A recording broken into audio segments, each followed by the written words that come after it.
Bonjour à tous. Bah, merci. Alors je me présente très rapidement. Je m'appelle Lénie, je suis donc accordeuse de piano dans la région d'Avignon. Et là, je viens vous parler de ce qui était à l'origine mon sujet de projet BMA. Ah bon? Bah si, les on. Est-ce que c'est mieux là? C'est mieux. Ok, merci. Donc voilà, je suis basée dans la région d'Avignon et le sujet dont je viens vous parler, qui concerne le meuble du piano, c'était à l'origine mon sujet de BMA, il y a maintenant 2 ans. Donc il s'agit de réinventer le meuble du piano. Alors déjà, pourquoi je me suis attaquée au meuble spécifiquement et pas au piano entier? Parce que bon, déjà pour un BMA c'était déjà pas mal, et surtout parce que dans une recherche un peu, une réflexion sur l'écologie, c'est vrai que le meuble, c'est quelque chose qu'on peut entre guillemets facilement transformer, réinventer, changer de matériaux, de façon de procédé de fabrication, sans toucher à la structure du son ni à la mécanique. Donc voilà, c'était un peu la base de ma réflexion. Donc je vais vous présenter un peu comment ma réflexion s'est faite entre toute une réflexion sur l'industrie du piano, mais aussi beaucoup de recherches, d'études, parce que le meuble, il n'y a pas beaucoup d'infos à trouver, ni de la part des fabricants. Enfin, ça a été tout un travail de recherche assez long. Et ensuite, on va parler des matériaux, des process de fabrication, et aussi pas mal d'éthique et de législation. Voilà, ça peut paraître un peu barbant, mais en fait, c'est hyper important. Et puis évidemment les alternatives, parce que c'est bien de parler de problèmes, de montrer des problèmes, mais il faut surtout donner des solutions, parce que c'est ça qu'on recherche aujourd'hui. Donc voilà, ce constat autour de l'industrie du piano, c'est qu'aujourd'hui, je me suis vraiment aperçue que le piano est fabriqué de façon totalement industrielle aujourd'hui. Ça, je vous apprends rien. Il n'y a plus de luthier, de facteur de piano isolé dans son atelier comme à une époque, mais voilà, mais qui n'est pas si isolé que ça, mais oui, en effet. Mais donc aujourd'hui, l'industrie du piano varie beaucoup, oscille entre l'ultra-luxe et la fabrication à très grande série. Donc dans ces 2 cas de figure, évidemment que l'impact sur l'environnement n'est pas le même, mais dans les 2 cas, on peut se rendre compte qu'il y a des choses à améliorer. Donc ma partie recherche a vraiment été sur essayer de comprendre d'où viennent déjà chaque partie du piano, du meuble du piano. Donc là j'ai aussi inclus le cas de la table d'harmonie et le sommier dans mes recherches, mais voilà, pour se rendre compte un peu, j'ai fait une infographie que vous voyez là, avec pour chaque marque, avec une couleur, vous avez un numéro qui correspond à une partie du meuble. Et on peut voir à peu près comment ça se dispatche dans le monde. Donc voilà, c'était une façon de se rendre compte un peu que selon les marques, ça voyage beaucoup, quoi. Donc ça déjà, c'est un point de départ. Se rendre compte qu'il y a des forêts qui sont utilisées, qui sont les mêmes à chaque fois. Donc ce qui peut entraîner de l'appauvrissement des sols. Enfin voilà, c'était un peu une base visuelle pour se rendre compte un peu de quoi on parle. Ensuite, j'ai pu un peu plus analyser les matériaux utilisés pour le meuble du piano, en partant un peu du noyau, c'est-à-dire donc le bois. Donc le meuble du piano est fabriqué en bois, depuis toujours c'est comme ça. On a une modification aujourd'hui qui est que pour les pianos droits d'entrée et milieu de gamme, il y a beaucoup de médium, de MDF qui est utilisé. Donc c'est une espèce de bois composite qui est reconstitué, dans lequel on trouve ce qu'on appelle le formaldéhyde, donc qui est du formol. Enfin, c'est un produit qui est assez cancérigène. Il y a eu beaucoup d'études en fait faits sur le MDF, notamment donc des études d'investigation, ce qui fait qu'aujourd'hui, par exemple, vous ne pourriez plus mettre un meuble Ikea. Bon, c'était la marque qui était concernée par la recherche. Vous pourriez plus mettre de meubles Ikea qui sont en médium ou en aggloméré dans une crèche, parce que ça dégrade énormément la qualité de l'air. Moi, je pense qu'aujourd'hui, on pourrait amener un piano, n'importe quel piano d'entrée de gamme dans une crèche, tout le monde serait content, parce qu'on n'a pas beaucoup cette information-là. C'est aussi un peu le but de mes recherches, là je fais une petite parenthèse, ça a été vraiment d'arriver un peu à désacraliser l'industrie du piano, parce que n'importe quelle marque a certains processus de fabrication, certains matériaux qui ne sont pas ni éthiques, ni vraiment neutres pour l'environnement, et il s'avère qu'il n'y a aucune recherche, aucune étude qui est faite par aucun service sanitaire sur la question, parce que c'est le piano, il y a quelque chose de très luxueux, de très chic, donc bon, c'est un peu l'idée de casser ça et de voir un peu en profondeur ce qui se passe dans les usines, quoi. Même si c'est pas simple parce que les marques sont un peu réticentes, mais j'ai eu quand même pas mal d'informations, notamment des marques qu'il y avait sur l'infographie précédente. Donc voilà un peu pour le bois. Et ensuite, évidemment, le nerf de la guerre, c'est le vernis polyester. Alors, le vernis polyester a fait ses apparitions en tant que vernis de finition dans les usines de piano dans les années 70. Il est aujourd'hui utilisé absolument abondamment et on ne voit plus que ça, dans les pianos neufs, j'entends. Donc c'est un vernis qui s'applique au pistolet. Donc il est venu remplacer, entre guillemets, son ancêtre qui est le vernis au tampon, qui donc est une technique ancestrale. Et je sais qu'à une époque, nous-mêmes les accordeurs, on devait savoir faire ce genre de choses pour faire ce métier. Donc bon, tout ça c'est beaucoup perdu avec le temps. Et notamment l'apparition du vernis polyester, ça a été quelque chose, ça a été une révolution économique pour les usines de piano, puisque d'un coup c'est un procédé qui est très très très économique par rapport au vernis au tampon, qui est un savoir-faire, on passe des heures à faire des huit comme ça. Bon voilà, c'est tout, c'est quelque chose qu'on ne fait plus, qu'on n'a plus envie de faire, et les usines c'est parfait. Voilà, on pulvérise comme vous le voyez là au pistolet. Bon là sur les photos ils ont des superbes EPI, mais c'est pas toujours le cas. Mais donc voilà, ça a vraiment pris énormément de place dans les usines de piano. Et même donc jusque dans nos salles de concert, dans nos salons, le vernis, la finition noire brillante est absolument omniprésente aujourd'hui sur le marché. Il n'y a plus que ça en fait. Aussi bien, enfin tant et si bien que pour la plupart des gens, le piano s'il est pas noir brillant, enfin il y a quelque chose c'est même psychologique maintenant. Le piano il est noir brillant, un piano de qualité il est noir brillant. Alors voilà, maintenant c'est associé à une image de luxe, d'élégance, parce qu'il y a l'effet miroir, je sais pas, on voit les mains dedans, il y a quelque chose d'un peu que les gens adorent. Mais je trouve que c'est assez important de rappeler quand même qu'à la base c'est économique et c'est pas du tout, enfin ça coûte beaucoup moins cher et pour moi c'est un peu l'antipode du luxe, le plastique, le polyester. Mais bon. Et il y a aussi un autre aspect qui est peut-être un peu personnel, mais le fait qu'aujourd'hui ça a énormément uniformisé le look des pianos, enfin l'esthétique, le meuble, l'apparence d'un piano. Que ce soit un piano américain, asiatique, italien, allemand, français, peu importe, ils ont tous la même finition, tous un peu le même look, et je trouve que c'est un peu dommage parce que c'est important d'avoir une diversité d'instruments, enfin je pense. Donc voilà, et surtout, pour ce qui est du vernis polyester, je reviendrai un peu plus après dessus, mais le problème c'est surtout évidemment son aspect écologique. Donc son impact sur la qualité de l'air, mais pas que. C'est-à-dire que je pense n'importe qui ici qui a déjà fait une retouche polyester voit de quoi je parle. Enfin, on respire ça 10 minutes, on a l'impression qu'on a attrapé 8 cancers. Enfin, c'est pas anodin. On n'a pas besoin d'être un grand chimiste pour se rendre compte que c'est pas anodin. Des histoires de poubelles qui brûlent parce qu'on a laissé le pot dedans avec un chiffon. Bon voilà, c'est des choses où on peut pas dire que c'est anodin et on peut pas continuer à l'utiliser abondamment. Sans beaucoup plus de raisons que c'est joli et ça reflète les mains dedans, quoi. Donc voilà, alors en quelques chiffres, il y a quand même une réalité, c'est qu'aujourd'hui dans le monde, 95% des pianos qui sont vendus neufs sont noirs brillants. Dans les 5% qui restent, il y a 4% c'est du blanc, mais c'est aussi du polyester, donc bon. Et le petit pourcentage qui reste, il y a du bois, des finitions bois, mais dans les finitions bois, il y a quand même toujours un peu de polyester transparent dessus pour voilà, parce qu'on aime bien. Donc ça, c'est une réalité. C'est compliqué de faire changer l'industrie de zéro, mais là, on part quand même de très loin. Et sachant que voilà, une usine comme Yamaha, par exemple, produit 1 million de pianos par an. Donc c'est ce genre de rythme qui font qu'on peut plus se permettre de faire autre chose, de revenir en arrière. Enfin, c'est beaucoup le discours que j'ai pu entendre lorsque j'ai questionné les marques, quoi.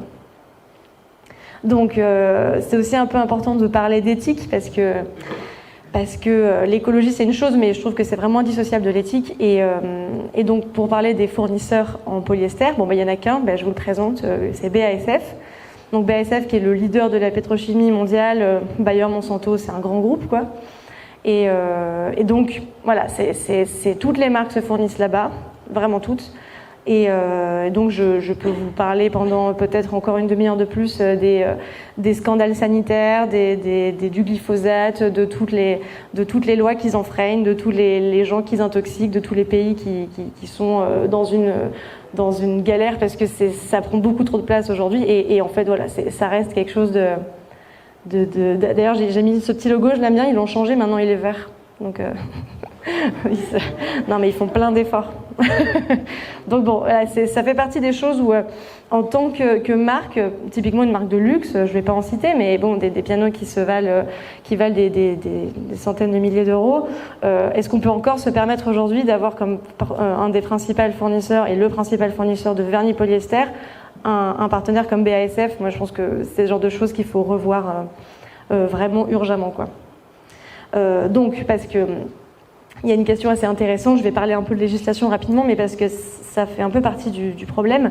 Lorsque j'ai discuté avec plusieurs marques, notamment Yamaha, Stanway, enfin les grands groupes, à chacun, je leur ai posé la même question. Je leur demandais, mais est-ce que vous seriez prêt à faire évoluer vos méthodes de fabrication en ce qui concerne le meuble, surtout à cause de cette histoire de vernis? Est-ce que vous seriez prêt à, je sais pas, être la première marque à proposer un piano ou une série de pianos non vernis, juste en bois, avec un cirage ou alors un vernis à l'eau, enfin qu'on entende bien pour que le bois ne noircisse pas, mais voilà, pas de polyester, juste on voit un piano nu sans polyester. Généralement, dans les pianistes qui sont passés par les usines m'ont souvent dit mais oui, c'est super beau, en plus la ceinture avec le multipli, bon. Il peut y avoir des retours intéressants ou pas, mais dans tous les cas, est-ce que ça pourrait être un argument aussi commercial? Moi, je me dis, quitte à faire du greenwashing, autant y aller et dire nous sommes la première marque à faire le piano écolo. Bon, est-ce que ça serait une idée intéressante? Et il y en a plusieurs qui, donc tout le monde m'a dit non, hein, évidemment. Il y en a qui m'ont quand même répondu une réponse un peu cynique, qui est que tant qu'il n'y a pas de loi qui les oblige à changer, ils ne le feront pas. Donc je dis, c'est pas grave, alors c'est quoi les lois? On va regarder. Donc les lois en question, pour tout ce qui concerne ce genre de produits chimiques, c'est donc les lois REACH, qui sont un programme européen sur ça répertorie, ça évalue les risques et ça donne ou pas l'autorisation à un produit chimique d'être commercialisé en Europe. Donc juste en Europe, mais c'est déjà ça. Et pour la petite anecdote, c'est vrai qu'on m'a rapporté que la marque Yamaha, donc en 2017, cette loi a été réévaluée sur l'utilisation du polyester en Europe. Donc, Yamaha, au Japon, au siège, ont décidé que, suite à cette loi, cette modification, leurs techniciens en Europe n'auraient plus le droit d'utiliser du polyester, ni même d'en avoir dans leurs outils, quoi. Donc, c'est pas mal. On se dit que une petite loi européenne peut faire quand même bouger le groupe Yamaha au Japon sur ce sujet-là. Donc, c'est assez encourageant. Même si ça pose d'autres problèmes, qui est qu'une fois qu'il y a un PET sur un panneau, du coup, ils doivent le jeter et en faire un nouveau. Bon. Ça pose encore un autre problème de déchets, mais bon, c'est déjà pas mal. Et donc ça, c'est une piste vraiment qui s'envisage, puisque visiblement, les grands groupes n'ont pas très envie de changer leur méthode de fabrication juste pour la planète.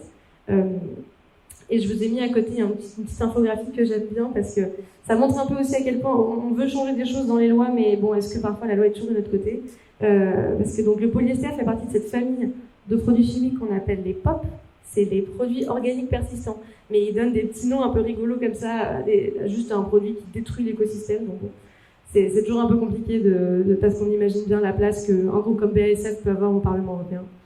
Enfin voilà, donc ça c'est la côté législation. Ensuite, maintenant que j'ai vraiment dépeint un tableau bien sombre et bien triste, l'idée c'est quand même de trouver des alternatives à tout ça, parce qu'il y en a forcément, comme j'expliquais, le meuble ça ne nécessite pas, n'a aucun lien, ça il y a des études, mais il y a des études qui prouvent que le meuble n'a pas d'intérêt au niveau du son, à part d'ouvrir pour que ce soit plus fort et fermer pour que ce soit moins fort. Il n'entre pas en résonance. La ceinture a des propriétés pour le piano à queue statiques et acoustiques, mais pas le pupitre, la lyre, les pieds, les panneaux sur le piano droit. Bon, il y a beaucoup de choses dont on pourrait se passer, et du bois et du polyester. C'est un peu là-dessus que j'étais partie pendant mon projet BMA. Donc la première étape, c'était donc de proposer aux marques et fabricants de changer un peu. Bon voilà, ça n'a pas donné des choses fantastiques, mais c'est un début. Et ensuite, moi de mon côté, je me suis dit, je ne vais pas juste m'arrêter là, parce que c'est quand même important de montrer qu'il y a des choses qui marchent et qu'on peut changer les choses. Donc j'ai réalisé 3 prototypes de pieds de piano à queue. Alors j'ai choisi cette partie-là du meuble, parce que c'est la seule qui a une vraie contrainte physique. Donc le pupitre, il pourrait être en papier mâché, ça n'aurait aucune importance. Les pieds de piano, eux, ils soutiennent quand même un tiers du poids chacun, et il y a des vraies contraintes physiques lors de la bascule. Bon, il y avait tout ça qui était intéressant à explorer pour avoir une première piste. Donc j'ai fait 3 prototypes différents qui sont devant vous. Enfin, il y en a un peu plus. Enfin, bon, il y a 3 méthodes différentes. Donc le premier, ça a été d'utiliser du bois de chute, du bois de recyclage, quoi. Donc là, c'est une bûche toute banale, et de réaliser un pied de piano à queue à l'échelle réduite. Évidemment, à chaque fois, je suis à l'échelle 1,5. Avec donc, en utilisant la CNC, donc c'est l'énorme machine que vous voyez là, c'est des fraiseuses à commande numérique. C'est ce qui est utilisé en usine pour fabriquer les meubles. Donc c'était de dire, bon alors comment ça marche déjà cette machine, qu'est-ce qu'elle permet de faire? Parce qu'imaginons qu'une usine ne veuille pas changer sa méthode de fabrication et sa production à la chaîne, en gardant la même machine, qu'est-ce qu'on peut faire? Eh bien on peut arrêter d'utiliser du bois neuf, qui utilisent évidemment des forêts qui ne sont pas éco-gérées, qui sont de la monoculture intensive, qui épuisent les sols toujours aux mêmes endroits, bon, plus l'exportation et l'importation des bois qui ne sont pas produits dans le même pays que l'usine évidemment. Donc juste essayer avec du bois recyclé, bon bah voilà, j'ai fait quelque chose, ça ressemble à ce que ça ressemble, mais c'était histoire de dire, bon ça pourrait marcher, c'est une première piste. La deuxième piste, ça a été le carton. Alors là, je suis partie un peu loin, mais c'était dans l'idée où, bon bah il existe des meubles en carton, des bancs en carton, là il y a une voiture, elle peut être portée par du carton. Alors pourquoi pas un meuble qui nécessite plus de contraintes comme le meuble du piano. Et en plus c'est super léger. Bon, je suis partie sur cette piste-là et j'ai réalisé donc ce pied de piano qui est ici, et là à l'échelle 1, qui est entièrement en carton.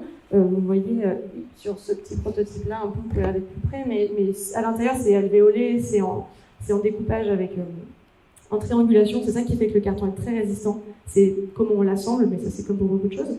Et donc avec ça, on a fait un crash test à l'ITM avec le pôle innovation. Et le pied a porté 300 kg avant de casser, sachant que je l'ai refait entre-temps, donc il est plus solide maintenant. Et donc voilà, et en pesant que 1,7 kg, donc c'est plutôt concluant.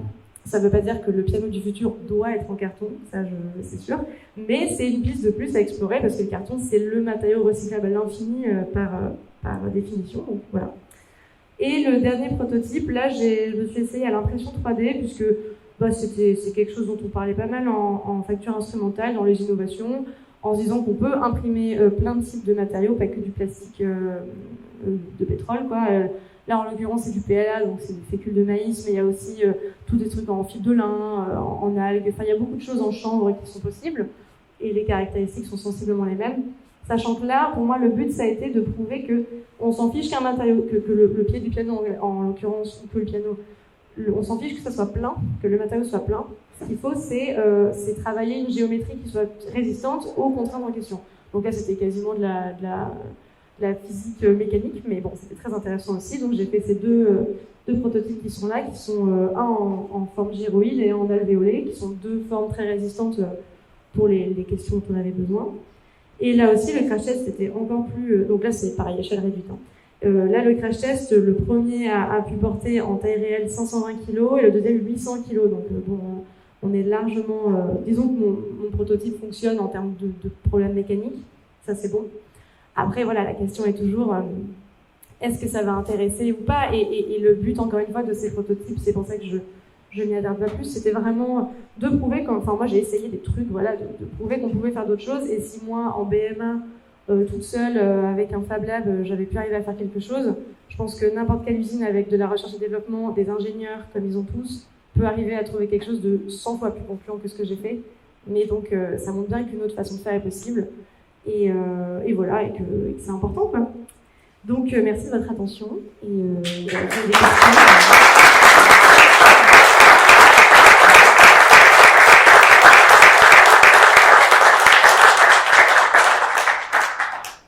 Voilà, je sais pas s'il y a des questions.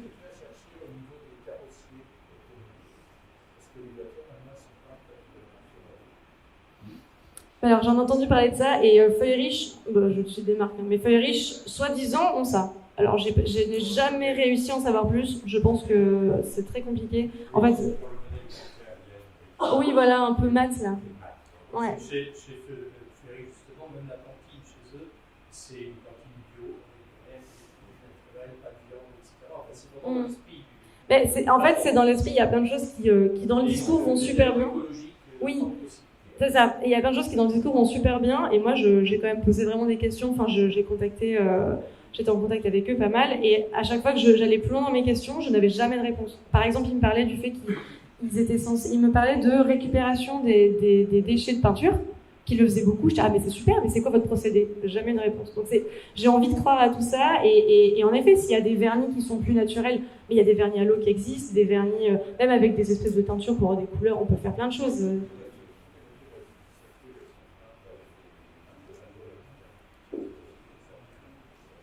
Oui, voilà. Non, mais puis, sachant qu'un piano n'a pas énormément de contraintes comparé à une voiture. Enfin, il n'y a pas la pluie, il n'y a pas...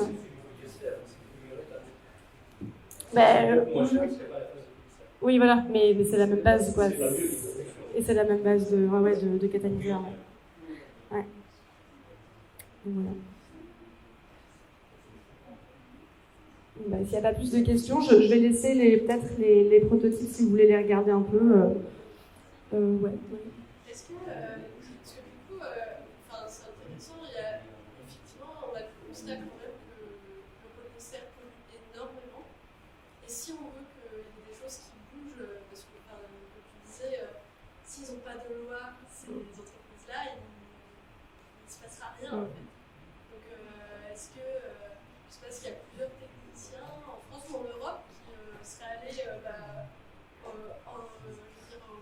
où on décide un peu les lois, pour justement faire, parce qu'effectivement, il n'y a pas vraiment de recherche, alors que dans plein d'autres domaines. Oui, absolument. Bah, c'est vrai que l'idée que j'avais eue aussi à la fin du projet, c'était de me rapprocher peut-être plus de la CSFI, enfin, de voir avec une espèce de plus grosse organisation pour essayer d'avoir un poids, alors soit au Parlement européen si on voulait faire passer une loi au niveau REACH, mais bon, ça, on part de très très loin, mais ou même juste de faire de la sensibilisation, parce que moi ce que j'ai remarqué, ça marche très très bien. Tout simplement, les pianistes professionnels avec qui j'ai pu beaucoup discuter de ça sont toujours hyper étonnés parce qu'ils ne sont pas du tout au courant, mais parce qu'ils connaissent très mal leur instrument souvent, donc ils sont super étonnés de ces histoires de ah bon, du vernis, ah mais oui en fait, et on leur explique, et j'ai même eu un retour qui est drôle et un peu triste à la fois, ce truc de dire c'est devenu tellement psychologique que le piano il doit être noir brillant pour eux, que quand ils sont sur un concert, ils peuvent avoir un Fazzoli sublime qui est neuf ou un Steinway, enfin quelque chose un très beau piano, mais s'il n'est pas noir brillant, dans leur tête, ils ont un truc de ah putain. Enfin, ils se disent ah ça va être un vieux piano, je sais pas, je vais pas. Il y a quelque chose de pas standard dans leur esprit, donc ça les stresse, ça les met en état de stress et alors que pour rien, enfin quand on en discute, ils sont là mais bien sûr, c'est vrai que c'est un peu ridicule, mais on en est tellement à un stade où le noir brillant a pris une place dans l'imaginaire c'est énorme. Donc, ouais, pour faire changer et les lois et même les mentalités, la sensibilisation, ça marche bien, mais il faut en faire pas mal, quoi, je pense. Et puis là, on est vraiment, enfin, c'est des niches, quoi. C'est vraiment un sujet de méga niche. Et en même temps, moi, j'ai ce truc de, c'est pas parce que l'industrie du piano, c'est une niche et que c'est pas ça qui pollue le plus que par rapport aux voitures, que par rapport à l'éolien. Bah, je sais bien que par rapport au charbon, c'est pas avec l'avion, voilà. C'est pas le truc qui va changer la face du monde, mais en fait, il y a quand même un certain impact, et juste sans parler de on va changer le monde en étant plus écolo, déjà être plus éthique dans la fabrication et arrêter de donner de l'argent à BASF qui détruit pour le coup vraiment l'environnement à une échelle qu'on ne peut même pas imaginer. Ça c'est vraiment le début un peu, c'est dire bah, déjà si on arrête de bosser avec eux, on arrête le polyester, on coche une énorme case dans un progrès vers quelque chose de plus écologique, quoi. Enfin c'est mon avis, quoi. Mais... C'est peut-être dur de faire changer les lois, mais comment d'ailleurs c'est peut-être plus facile. J'ai une photo dans le magasin en 78, j'avais 40 pianos couleur noire de toutes les couleurs possibles et 2 pianos noirs polyester. À l'époque, ça correspondait à la demande. On demandait à l'époque des pianos américains, des Deezer, des petits modes, des Euro, etc. en pays, et tous les autres pianos étaient en bois. Même les Zipa, avec des jolies finitions de bois, du cordier, etc. Ouais, bien sûr. Parce que la demande des consommateurs était là. Et petit à petit, si les fabricants arrêtaient, c'est parce que les consommateurs ont du vanille polyester. Bah, oui, et en même temps. Mettre dans la tête des consommateurs que le Yannick a Capuda, il vaut mieux des vraies valeurs de bois pour les pianos, les fabricants ils vont être obligés. Ben, en fait, c'est un peu les deux, et je suis d'accord qu'à la fois, les gens ils sont toujours en tête, ils veulent acheter du noir brillant, mais la tendance vient toujours des fabricants et vient toujours des marques. C'est toujours la marque, mais c'est comme pour les vêtements en fait, c'est les marques qui fabriquent quelque chose et on finit par l'acheter, parce que c'est ce qu'il y a sur le marché. Ah oui, c'est ça. Oui.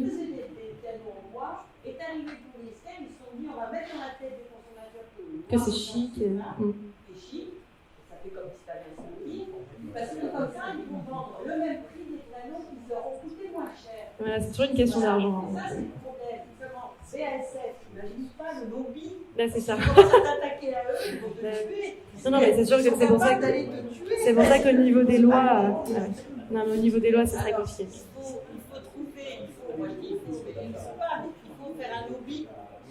Il faut peut-être se mettre avec d'autres instruments de musique. Je veux dire, ça devient oui, parce qu'il n'y a pas que le piano. D'instruments de musique générale, parce que, bon, on est tout petit, tu viens de le dire. C'est super cette idée de démonter le système qui nous oblige à respirer du toxique dans nos appartements. Moi, je suis OK. Mais tu vois, il va falloir partir, saper très fort, faire un tunnel très profond et il faut ébranler le système. Ben, dis donc, bon courage. Moi, je signe la pétition. Je veux dire, dis-moi si tu arrives à trouver quelqu'un qui défend ça. Non, mais c'est sûr que c'était. Enfin, en plus, ça fait le sujet de mon BMA, mais après ça, je voulais vraiment aller plus loin, puis je me suis juste mise à travailler, donc j'ai pas du tout le temps. Mais voilà, c'est ça. Mais déjà, d'avoir une base de documentation, ce qui n'existait pas avant, c'est le début, et c'est de dire, bon, bah, on peut se référer à des choses. Ah, bah oui.